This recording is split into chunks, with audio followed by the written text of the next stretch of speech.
আমার এইখানটা যেন উদ্ধার করে। আসসালামু আলাইকুম। আপনারা দেশে বা দেশের বাইরের থেকে যারা আমার ভিডিওটা দেখতেছেন অত্যন্ত শেয়ার করে দেন। আমার এই 2 মাস ধরে সৌদি আরব রিয়াদ অফিসে আটকে রাখছে। যেসব মেয়েরা নির্যাতনের শিকার হয় তাদের ভালো থাকতে দেশে পাঠায় না,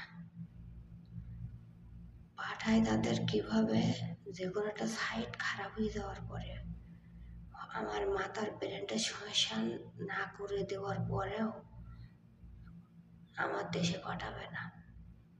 আমি যদি দেশে সব বলে দেই যে আমার ই করেছে ওই করেছে, আমি যদি বলে দিই আমার বাংলাদেশ অফিসে টিকিট কাটার টাকা লাগিয়েছে, 1 সপ্তাহ হয়েছে তা আমার টিকিট কাটতেছে না। আমি এখনো ভালো রয়েছি। আমি আসার পরে আমার একদিনে কিটা খাইতেছে, আমার মাথা ঝুলে গেছে। আজকে আবার কি খাইতেছে, আমার মাথা জ্বালা করতেছে।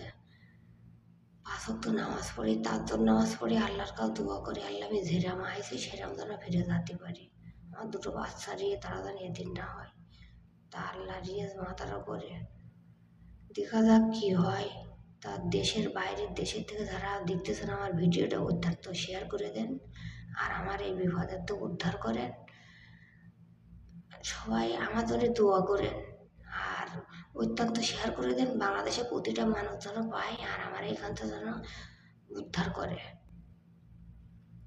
আমার যে এরকম খারাপ বিষয় পাঠাবে তা আমি তো বুঝতেই পারিনি, কল্পনা করতে পারিনি।